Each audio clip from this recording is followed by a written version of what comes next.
Rendezvous with Alysia. I am Alysia Stern, obviously. I am sitting here with my awesome co-host, Jimmy. Jim, did I say I was going to call you Jimmy? We do this again. He's going to like slam dunk me or something. Listen, I'm a wrestler here. You got to get into Johnny Ova. With Johnny, pro wrestler Johnny Ova, who's going to host the show with me today. And then we have Nora Schweiss from the Chicago Mob Wives, who's going to be calling in. We're going to play a little video clip of her, and then we're going to enjoy some banter with Nora. So how are you, Johnny? I'm good. I'm good. Thank you so much for having me on. I appreciate it. Yeah, you are. It was like completely last minute, so I'm probably more grateful than you are because I called last night. It was no like, problem. Oh, come on. Yeah, no problem. Anytime. Yeah. Anytime. So let's talk. You're a pro wrestler. How long have you been wrestling for? I've been wrestling for about 10 years now. Okay. And it's been quite a journey, especially for me when I started when I was 15 years old, and I weighed about 135 pounds soaking wet. So. Oh, wow. Yeah, all the odds stacked against me. You know, the whole, you're too small to be a professional wrestler. So it was really cool to see what happened with my career. It was exciting. Did you grow up on Long Island? Yep, right in Lindenhurst. Oh, Lindenhurst. Very nice. Yeah. Very nice. So no baseball, no football, no soccer. You wanted wrestling. Well, I did play baseball, but I had to give that up, though, in order to pursue my wrestling career because I was in high school still when I started training professionally. And that required about 3 to 4 days a week in 10 towns over. So, I couldn't do any of the after-school activities. I would often leave school a little early to get a train to get over to the wrestling facility to start training. So. Now, when you're in high school and you're wrestling, do they have to keep your weight like at a certain level? Do you I'd like to say spar, but I don't think it's called sparring in wrestling, right? No, you train. You train. In high school, you definitely do. They kind of put you in the same weight class. Mm-hmm. But what I do, there's no weight classes. I wrestled a guy 600 pounds. Like a sumo wrestler? No, kind of. We call him Viscera, but he's 600 pounds. Yeah. Oh my God! How did you manage that at your size and weight? I managed to get my butt kicked pretty good. You did, yes. Yeah. So you started at 15, and it became a passion for you. Mm-hmm. I mean, when you graduated high school, you pursued it full time as a career, or what? Yeah, I was pursuing it full time while I was in high school. Still, I was in my senior year of high school, and that's when I decided to give up the baseball. So as soon as that ended, I literally would come home, or I would leave early. I would go right to the train station, and I'd be training 3-4 days a week, all weekends. Because you have to put in the time to get what you want out of it, and if you're expecting great things, you have to put in more than everybody else was willing to put in. Now, what did your parents say? Were they like, "Oh man, we wish we had a lawyer. We wish we had a doctor. We got some guy doing backflips off of a, in a ring"? I mean, were they supportive of you? Well, there's kind of it's a good and I guess a sad story at the same time. My dad got me into wrestling when I was a kid. Like the trick when I was a 4-year-old kid, a 3-year-old kid. I would be able to name all the wrestling figures that he would pull out.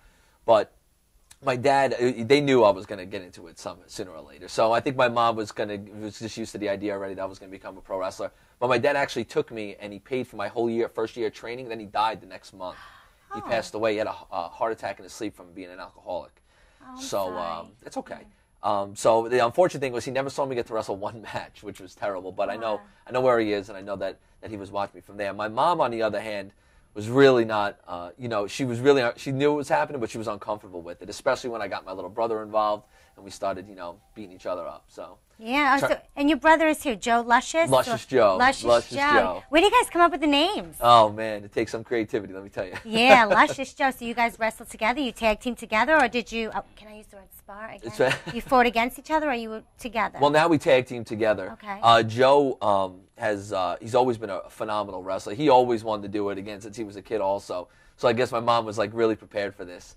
But when I started training first. He was just tagging along and helping out and stuff. Then he got involved, and he's tremendous. He's a phenomenal pro. He's a lot bigger than me. He's about 6'1" and about probably 280, 300 pounds. Nice. Well, we're going to continue talking about Luscious Joe and yourself. I think we have Nora calling. Oh, great, now. great. Let's see. Hello? Hello. Nora? Yes, Lisa? How are you? Good. How are you this morning? Hi, Nora. Hi, Dom. How are you doing, okay? Good, yes. How are you? Good. So now, Nora, you just moved to L.A., right?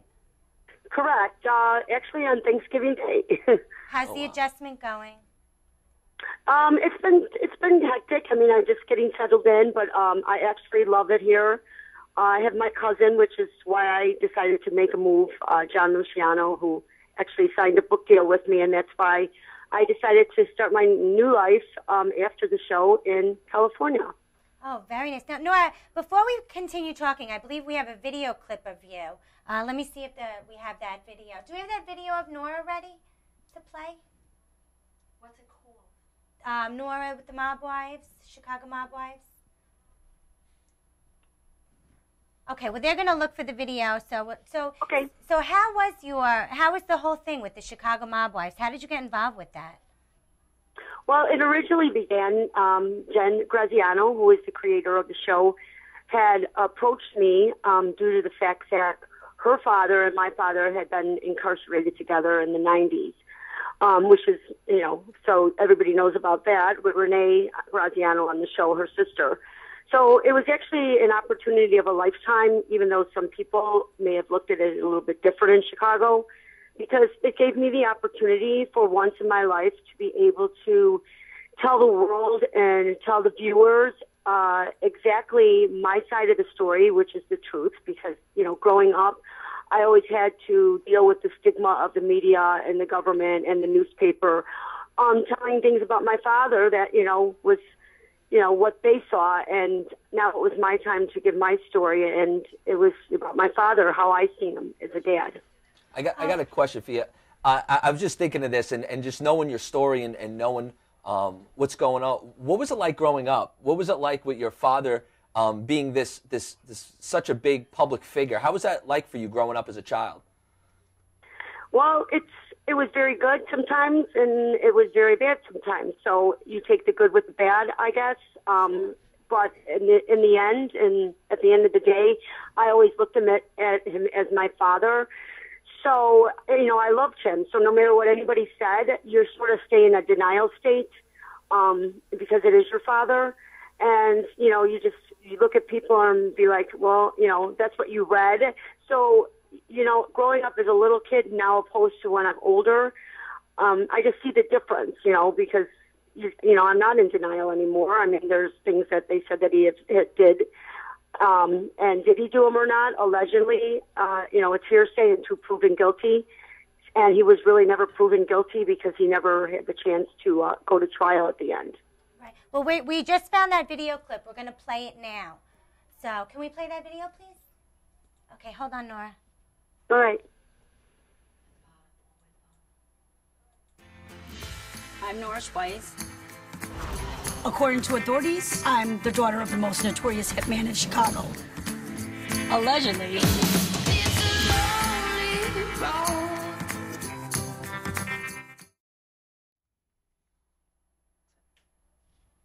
So that was Nora Schweiss from the Chicago Mob Wives. That was the only one that we were actually able to download. They were taking so long to compress, and I apologize to you, Nora, about that. Oh, that's okay. So you left the Chicago Mob Wives. Is the show still airing, or just your season was up? The season ended in July, and we were supposed to do a reunion, and we never had the chance to do the reunion. For some reason, they just canceled it or postponed it. And I guess as I've heard, it was in the paper that we were canceled. I got a call from Christina and, seeing that I'm in California. But, I mean, it is what it is. It was a great opportunity, and now it's my chance in California. I have my wine that I created in honor of my father, the German. It's a Pinot Noir. I have the opportunity with my cousin to come out to California, and I just signed a book deal.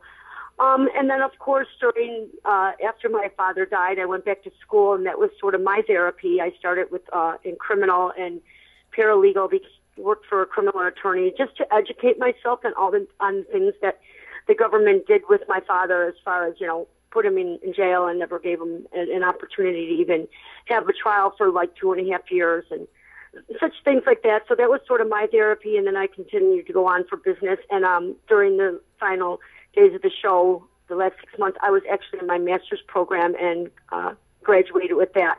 So, I have a whole new life to begin and sort of leave the past behind. And, the German wine will be in honor of my father and sort of change that connotation of, he was, allegedly the most feared hitman. And so for in the future, hopefully the Pinot Noir will be like the most exquisite, the German will be like the most exquisite Pinot Noir. And that's where I'm looking forward to just moving on and getting a whole new life in California and just becoming Nora Schweiss again instead of the German's daughter. Yeah, it's nice when you have your own identity, and it seems like you have so many phenomenal things going on. Yeah, I really look forward to it. It's beautiful out here. You know, I've lived in Florida for 8 years, so, you know, when I tell people, oh, you moved to California, they're like, well, I thought you were living back in Florida, because that's where I lived with my dad, you know, in his final days and became his best friend.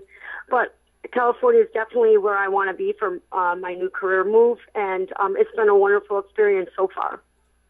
Yeah, tell us about the book. I mean, you were saying that your cousin is going to, you signed a deal with the book, and you and your cousin are going to write the book. Do you have a title for it, or what is the book actually about? Can you tell? Well, sure. There's a lot of things that on the show you really couldn't say because it was just basically about yourself. As you know, I was married, and I have sort of a similar situation with my ex-husband that Renee Graziano had, and that will be in the book. And just more about my life growing up and where it took me. And it'll be very interesting because a lot of times people don't see the things that a child goes through when they come from this sort of lifestyle. And it's going to be more in-depth about my feelings and where I went and how I got to the place I am as a person I am today. Oh, nice. Now, did you said you were coming out with a new wine? Did you always have this love for wine? Is this something that you always wanted to do? Well, my father actually, you know, even though they said that he was, you know, in the mob, he was a very, you know, prominent businessman in Chicago. He owned a jazz club in the 60s where Herbie Mann and Miles Davis played. It was called the Plug Nickel. And then we had a famous steakhouse called the Meat Block in Old Town. So, you know, I always saw that growing up. So did I really believe the things that I was seeing besides me getting raided as a kid and certain things like that? But no, we always had, my dad and I always enjoyed wine together, especially the last 8 years in Florida. And I had a restaurant as well when I was married. So we were always really into wine, and that was sort of our, you know, the thing between my dad and I, and we, you know, shared total feet and things like that. So when I decided to do the show, I thought, well, what would I do that would bring a good memory of my father back? And that's why I created the German on the show. And there's the story, if, you know, people followed Mob Wives from the beginning into the end. And it was just trademarked, and now I just received my license. So hopefully it should be out by Valentine's Day, actually to sell it through the trademark attorney. Nice. Congratulations, Yes, Nora. great. Now it's going to be distributed all through the United States. Will we be able to get it here on Long Island? Hopefully, that's my hope, that the German is just as, the Pinot Noir is just as exquisite as my dad was as my father. That's so sweet. That's awesome. You got a strong arm if they don't let it get it on Long Island here, because we want to get some over here. So just kind of, you know, do that. Now, I don't know. I used to be a professional wrestler. So okay. Yeah, so we want. I just want to know if I ever needed a tag team partner in the future, if I could count on you to be in my corner. Absolutely. You know, once you're my friend, you're always my friend, unless you do something, you know, that I would have to walk away from. But when I'm like very solid. So when you're my friend forever. And I always would back up my friend, and that's how my father taught me to, you know, honor, respect, and treat people the way you wanted to be treated. And that was the most important way he brought us up, to always treat people the way you would like somebody to treat you in return. Awesome.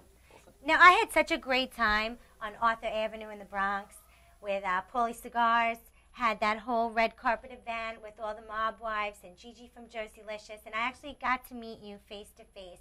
I want to say I think you're such a great woman. You're beautiful, you're sweet, you're sexy, and I'm really looking forward to coming to California at the end of the month and having dinner with you. I know. It was, you know what? I met a lot of wonderful people. I also got heavily involved after the show with Susan G. Coleman, and that's when Paulie had asked me, and I was honored to, you know, represent such a cause as cancer, because my father and my mother did have cancer, and Leah's mother had cancer on the show. So that's why I decided to get heavily involved in that, and I did a couple events, and New York was actually one of my favorite because I got to meet so many different people and put a name with a face, and meeting you and your partner Tom was like, you know, you guys were great as well, and I am so excited about you coming to California. I can't wait. Yeah, I'm looking forward to it also. Now, the one thing I wanted to say, before we end the conversation was, are you still going to keep in contact with the girls that you did the Chicago Mob Wives with? Or are you guys all going to kind of go your separate ways but not burn bridges? Or? Well, there's certain things. There's certain things that had transpired during the show. Was some of them, if you watched it, if it is a bunch of girls, it is what it is. I'm sort of just trying to look beyond Chicago right now. I keep in contact with Christina. The other girls are sort of in a different direction than me, and it's I just sort of want to come to California and start a whole new life. So yes, I probably will keep in contact with them. By all means, it was sad that we didn't get a chance to do second season, but it is what it is, and it was a great experience. And my door's always open. So Christina may come out here. It's just, she never hold grudges, because my dad always taught me, you just let the past go and move on to the future, and you just have to be positive. Sure, definitely. Well, thank you so much, Nora, for Thanks, calling Nora. in. We look forward to the book and the wine, and I hope you call in. We could do this a lot, because I would love to follow you and keep up with all your new, endeavors, because it seems like moving to LA, you're just going to take off and blossom. I'm really proud of you. I'm really excited for you. Thank you, and it's been an honor to meet both of you and Tom, and I look so forward to having dinner with you on the 26th. On the 26th, that's right. Yeah. So I can't wait till you come to California. It's actually beautiful here, even though it's 7:30 in the morning, 8 o'clock. It's sunny, and it's in the 70s, and it's just, you go hiking, and you see a lot of nature that you didn't get to see in Chicago. Oh, good. Well, I will see you in about 2.5 weeks, and Perfect. happy holidays, Nora. Yes. Right. Yeah, happy holidays. Happy holidays to everybody, and it's been a pleasure to be on your show, and I look forward to seeing you soon. Okay, Nora. Bye, Nora. Thank you.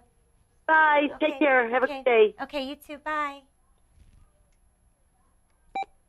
So that was Nora Schweiss from the Chicago Mob Wives, who, as you heard, so much great stuff. She moved to LA. She has a book coming out. She has a wine coming out, and a whole new life for her. I wish you nothing but the best, Nora.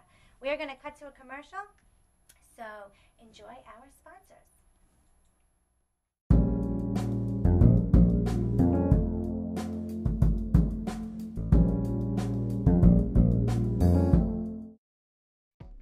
Welcome to Formula Auto Wash, where every day is a great day for a car wash.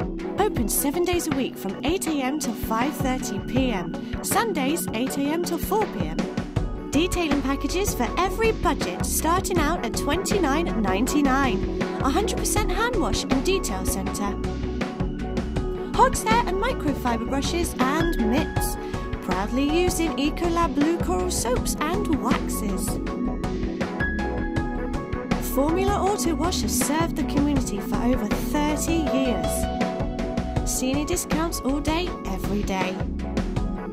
Ladies' Day Wednesday, $3 off any wash. Early bird discount Monday through Thursday till 9:30 a.m.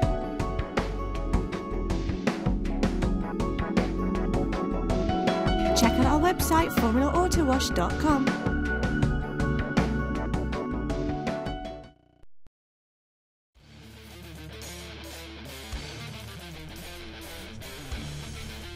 B&M Performance Cycles, 439 South Main Street, Messina, New York. We handle all parts, accessories, and do all repairs. We can custom build your bike for show or hot rod. We also do New York State inspections on all motorcycles. B&M Performance Cycles. Come see us today.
I've never had a reading like this before, so just bear with me.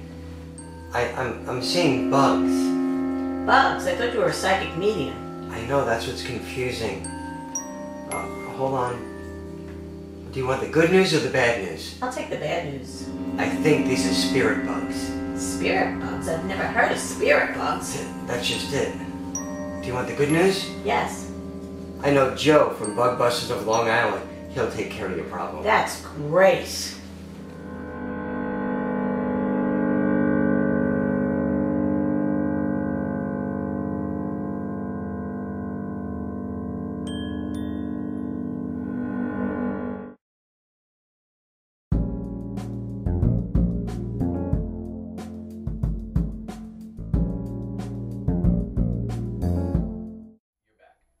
Welcome back to Rendezvous with Alysia. If you want to sponsor a commercial or my show, you can call 631-699-7999. Did I get it right? I think I got it right. I never get that number right. I'm always like, oh, what is it? But that was Nora Schweiss. Your hair is covering the mic. Oh, my hair is covering the mic. I gotta, so much hair. There you go, flash Yeah. So that was Nora that called, and she's great, right? Oh, she's awesome. Yeah. That Why was do so I nice. keep calling you Jimmy today? That's right. You know, for today, honorary, I'll be Jimmy over today just for you, Alysia. Okay. All right. I'm good. Jimmy over today. Jimmy over today. Okay. So we were talking before about your brother Luscious Joe and you and all your wrestling and stuff. Mm-hmm. We're going to play a video clip in about a minute or so of you guys wrestling. Can you tell me about the video or about the Sure. This video is actually from Jamaica, the island of Jamaica, where not Jamaica Queens. Not Jamaica Queens. This is Jamaica, the island, where me and my brother, along with my friend manager, Agent Bobby Rydell, my beautiful wife Rachel, did a missions trip to Jamaica, and I actually took on my own brother, in front of 55,000 people on the island of Jamaica. So everybody gets their opportunity to choke their little brother, and I get to do it in front of 55,000 people. Oh my God, what was that like? Oh, it was definitely interesting. It was definitely the biggest crowd I've ever wrestled in front of, and just the raw of the crowd, you could feel the electricity. I'm excited to watch it. Now, this video is about 12 minutes long. You have to see this clip. Tom, do we have it? Let's let it roll. On the platform are guys like Bishop Merton, John Hagee, stop, Russ Taff casting crowns, Scott Walker, and out in the crowd, tens of thousands of you, crazy enough to stand in the rain for the sole purpose of worshiping Jesus Christ. So we wanted to do something very special for you. Exclusive to the island of Jamaica, exclusive tonight. The inaugural finale of the tournament to crown the first WWO World Wrestling Outreach Heavyweight Champion in this ring. Are you ready? The referee for tonight, my sibling. Are you ready? Then, ladies and gentlemen, the two finalists who will be wrestling for the WWO Heavyweight Championship belt.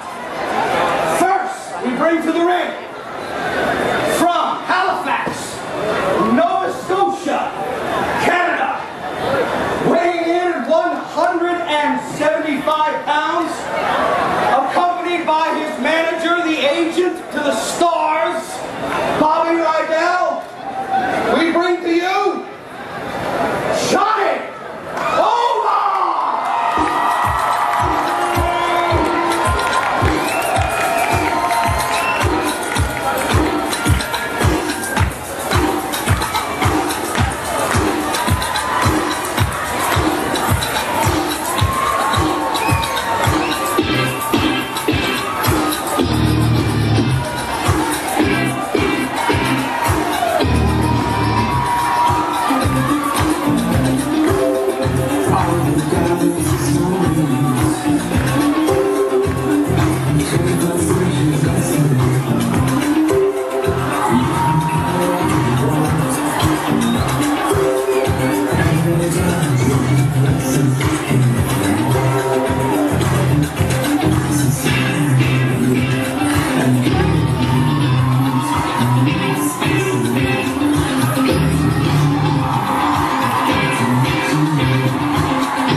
WWO World Wrestling Heavyweight Champion from Huntington Beach, California, at 280 pounds, luscious Joe Sloan!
Hi, I'm Johnny Ova, and you're watching Madhouse TV. But before we go to a commercial break, this guy Tom Mealy in the back over here keeps running his mouth. So when we get back, right here in this living room, I'm going to kick his butt.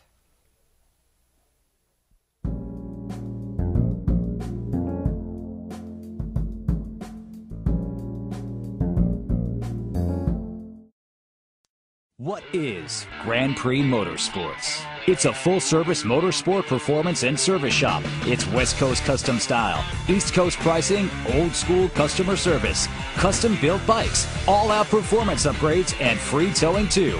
Grand Prix Motorsports is automobile, motorcycle, jet ski, and ATV performance, service, and repair. It's online at GrandPrixMS.com. Grand Prix Motorsports, Long Island Avenue, Deer Park.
Okay, I've never had a reading like this before, so just bear with me. I'm seeing bugs. Bugs? I thought you were a psychic medium. I know, that's what's confusing.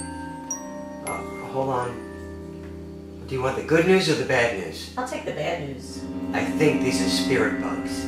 Spirit bugs? I've never heard of spirit bugs. That's just it. Do you want the good news? Yes. I know Joe from Bug Busters of Long Island. He'll take care of your problem. That's great.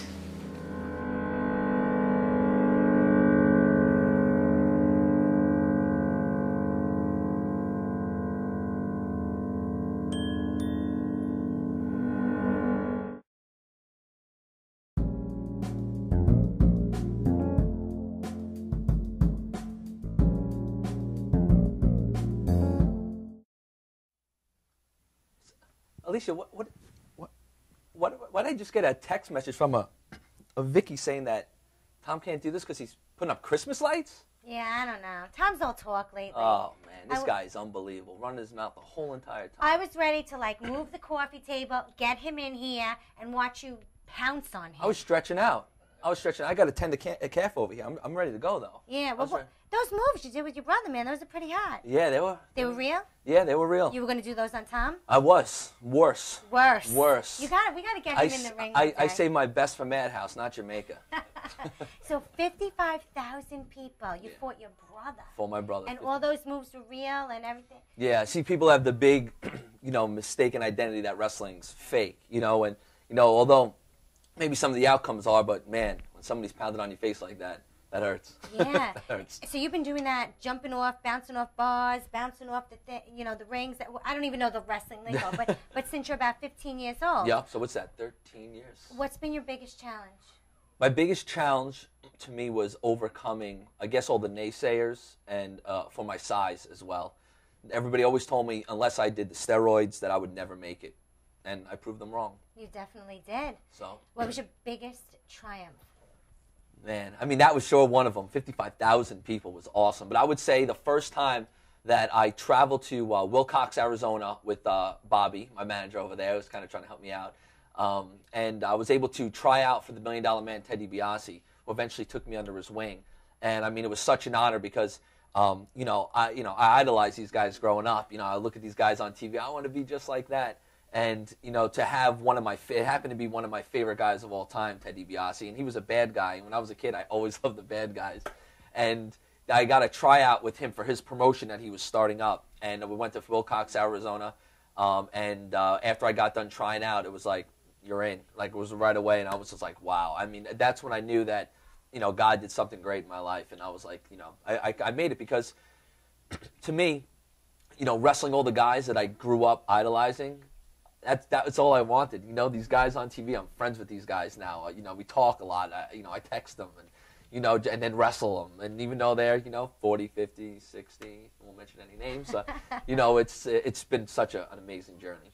Now, we were together last week with Jimmy Hart. Yep. Right? So what's your role with Jimmy Hart? Jimmy Hart is also a client of Bobby Rydell, my good friends. And Jimmy's been just a great friend, and he is such a good heart, the mouth of the South, Jimmy Hart. And he had come to my church, and we did an event for the Hurricane Sandy victims here on Long Island. And we had a talent show / music night, and it was just an all-out, just great night where we were able to honor these people and raise some money and help some people out. So it was real cool that these guys give their time like this to come on down. Oh, yeah. Now, I have to backtrack a little bit. Mm-hmm. You're in the ring. You're kicking butt, we should say. Even though it's internet, we're allowed to curse, but I just don't want to. And you just said something about your church. Yes. What do you mean? I actually run a church. I own a church on Long Island. Okay. I actually own. I have 4 across the world. Across the world? Across the world. I got 2 in Haiti. I got 1 in Ghana, Africa, and I just partnered up with a young man in Nepal. But we're really focused here on Long Island in Deer Park, and we're really about the loving people and really being God's arms extended to helping people who really are in need. Not just talk, but actually do what we say. So you wrestle, you kick butt, and you preach. Yeah. Kind of like kick butt physically, kick butt spiritually, kind of like, Wow, what is that like? How do you separate like the two? Because I see seeing like boxing or wrestling, it seems so angry and so negative. And then you walk away, you go and you preach and. Well, even though boxing and even UFC, the mixed martial arts, even though these guys looks like it's such a violent thing. I mean, they're competitors. A lot of times these guys really don't hate each other. I mean, sometimes they do, but a lot of times they're just out to compete against each other. Same thing in wrestling, although wrestling is not as real as the ultimate fighting and boxing and stuff like that. But we're really good friends with these guys, and we're portraying like a movie. There's fight scenes in movies, there's gun scenes in movies and all that stuff. We're wrestling. We're putting on a show for people. We're entertaining people. I also brings a new awesome, interesting new context to church. I got tattoos. We got spray paint in our church, all on the walls, and one of the original members of Taking Back Sunday goes to our church, Antonio Longo. I mean, all these guys, we all just get together and have a really good time and really just want to help people and really, show people how to live a victorious life, even where they're at right now. So. Yeah, I was at your church last week. I got to meet Antonio. He's such a nice guy. Oh, he's great. And he's tattooed up and down. Oh, he's tattooed from head to toe. He's good too. I want to get him on the show. He'd be great. He'd be great. Yeah. So, have you met Hulk Hogan?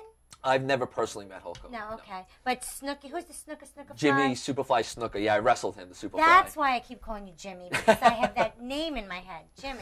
Yeah, Superfly Jimmy Snuka. I wrestled in California, and I believe in Jersey as well. And again, we're talking about an icon in professional wrestling, Hall of Famer, diving off Madison Square Garden. I wasn't even born, I don't think, when he did that. Flying off Madison Square Garden in steel cage. And here I am staring him face to face in the wrestling ring, ready to lock arms with this guy. That's crazy. And even at his age, he still got it. This guy can move. Now, do you teach wrestling? I had a wrestling school from about 2005 to, I'd say, about 2008. And then we closed down after that. God was really taking me in a different direction. But some of these guys that I have trained, I still remain very close with. And seeing some of their careers just take off. I mean, these guys are good wrestlers. And we were actually doing it, again, for the benefit, like I talk about. I was able to use wrestling to help these kids, and we taken these broken kids off the street who had a dream to wrestle, who maybe couldn't pay tuition, and we forget the tuition, just come in here, hang out with us. We're able to pour, not just wrestling character and wrestling skills into them, but life skills as well. Something that they'll actually take throughout their whole entire life. And if wrestling's it, great. They fulfilled their dream. But if not, we want them to be able to be, men and women of character, honor, integrity, so that people could look up to these guys. Definitely. Now, I always backtrack because, that's okay. I'm a little slow Saturday mornings, You have churches around the world, like Ghana, Nepal. How did that happen? I went to Haiti, I'd say a couple months before the earthquake hit, a couple years back. And we set up shop over there, and we worked with an awesome man of God. And he connected me with a group of people, gave us here's a building, do something here. And we were able to feed these young kids. And I mean, you want to talk about heartbreaking. If any of you are watching, or even you or whoever's here, you know, if you've never been on a missions trip before or been to a third world country, at least once in your life you got to go, just to see what these people live like. I mean, when you go there, we're talking about them cheering for electricity because they get it 4 hours a day. You know, when it comes on randomly. So when electric goes on, they're just cheer. It's like a party in the streets, like the Mardi Gras in the streets. And their heart. I mean, these people have nothing. You know, we came there with food to bless them, but you know, honestly, they really blessed us when we went there. Women giving us their wallet because we gave them food. They're like, I have to give you something in return. You got nothing. Just take this, please. And you know, just again to see how they live. You know, there's no sanitation down there. They go into the bathroom in the middle of the streets, not because they think it's disgusting or they're vile. They just don't know any better. Nobody ever taught them how to live life. You know, so it's really sad. So what we were able to do was a real great thing there. We set up a church over there. We set up a schooling system where the pastors there can learn English as well as anybody else, so we could communicate on a better and understand each other better. They speak Creole, which is like a broken French, and we're able to put a sanitation department in as well, which was cool. We're able to, so we teach them how to throw out garbage. Again, we take that for granted, like, you know, everybody knows how to throw out garbage, but they again have no idea about these things. So it's really sad. But I train the leaders a lot through Skype. Obviously, I can't be in Haiti, you know, 6 months. Well, why not? Come on. Yeah, right. Only one person. Yeah. But you know, I train the leaders through Skype, same as Nepal. Great young man of God, James Jerry, and in Ghana, working with a guy who lives here, and then he goes down for 4 months, and he comes back here. He's got this big, huge property there. So you know, things are moving, which is really good in the right direction. And if I'm able to use my wrestling to give myself a platform to be able to affect people for the better, I don't just want to come at people with religion. In fact, I don't want to do that at all. I just want to be, again, a helping hand to people. Now, will you be wrestling in Haiti in front of 55,000 people? Maybe one day. Joe? Maybe one day if Bobby Rydell. And Hint. Yeah, Bobby Rydell. Well, we are going to cut to a commercial break. When we come back, we're going to finish talking to Johnny Ova, professional wrestler. And now we found out, preacher. He has 4 churches around the world. It can't get any more better than it is. And maybe if Tom wants to come back here and he's done putting up those Christmas lights, he could get back into the studio. Yeah, let's get Tom back in here. Put those lights up, Tom. Enjoy the commercials.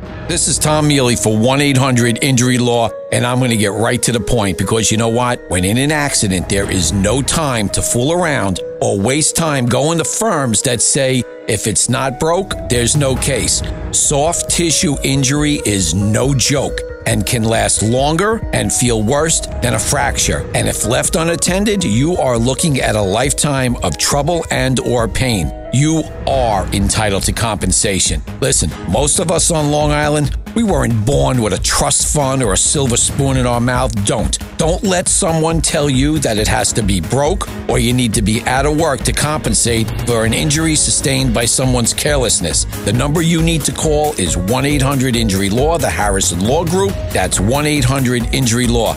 Listen, take my word for it. We're not in business to lose. We're here to protect your rights. 1-800-INJURY-LAW.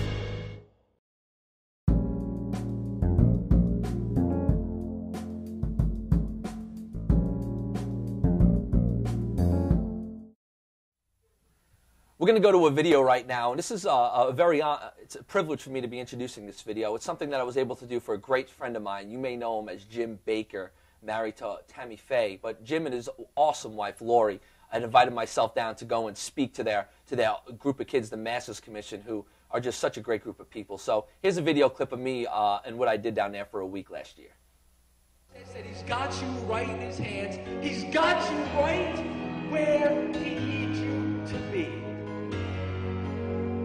And when he's finally got you there, which is where you're at, I am telling you, prepare for the harvest. Let me hear your voice, for your voice is sweet. Let me see. God has sown the seeds. He has heard every cry. He has seen every time you laid your life down.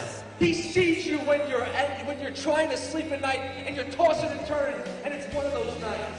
He sees you when you lay down at night and you're staring at the ceiling.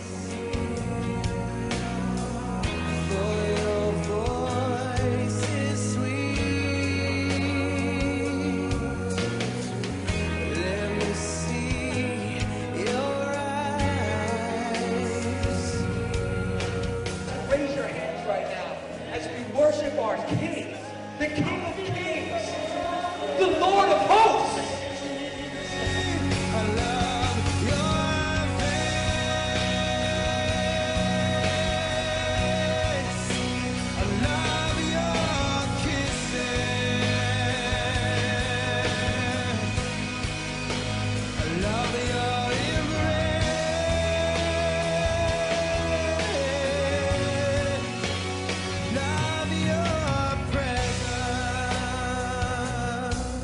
Just lift your hands, sing, I am my beloved.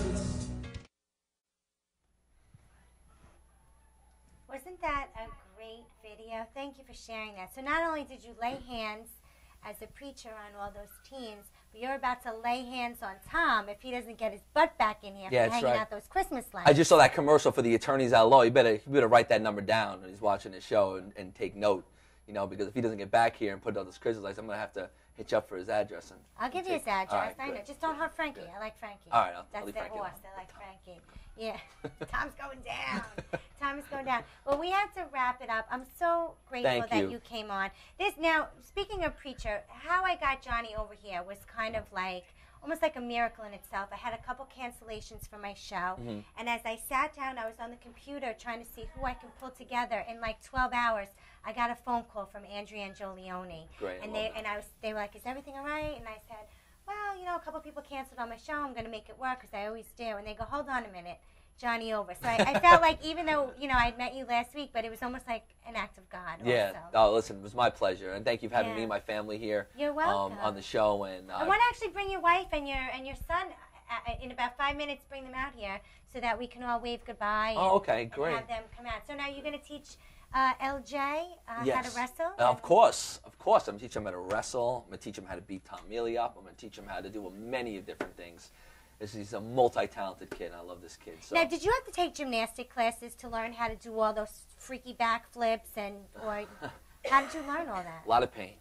A lot of pain. A lot of trial and error. You know, but I was very blessed to have very good trainers.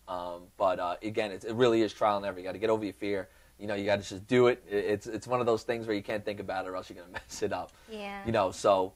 But did you used to again, backflip off your bed or never, off the diving board? Never. Started with a trampoline. You know, then went to the wrestling ring. But again, you're on a wrestling ring. You're standing on a rope that's made out of elevator cable. The ropes are actually steel elevator cables. Oh my goodness. Okay, so you're standing on steel elevator cable, ready to stand there. You know, and you're looking down to a solid piece of wood. You know, with a car spring under it. Oh, you know, yeah, that's a little scary. That's gotta hurt. Well, it's hurting me to say goodbye because I was really enjoying the show. Thank you so much. Thank you so much for having me. Yeah, thank you, everybody. I hope you're all enjoying your holidays and you're starting to bundle up because I know in New York it's getting. Can I just tell them how to get a hold of me? Is that possible? Of course you can. I'm Great. sorry. That's okay. You can get me on Facebook at Johnny Ova, JOHNNYOVA. You could visit my church's website, which is sohchurch.com. You can get me on Twitter, John Rach, R-A-C-H, Ova, O-V-A. And you could search me on the internet, YouTube. My email is johnnyova@sohchurch.com. I'll be answering any of your questions if you want me to come and wrestle your little brother, maybe. You know, or Tom Mealy. Maybe or Tom Mealy, Vicky. If you want to email me to set something up, I could, you know, come in there and make this happen. So. Thank you so much for coming. What does SOH stand for? Sound of Heaven. It's called the Sound of Heaven. It's located in Deer Park, Long Island, New York. Perfect. Thank you. Now, if your wife and your little Johnny and my kids can come up, I'd like everybody to come out and wave goodbye as we say goodbye. Thank you so much. Enjoy your holidays. Yes. And I tried to play mixes from DJ Midlife 06, get some mixes, but we're going to work on that for next week. I wanted to end with some mixes of this great DJ that I met, but it didn't work out this week. But next week we'll make it happen. So, goodbye, everyone.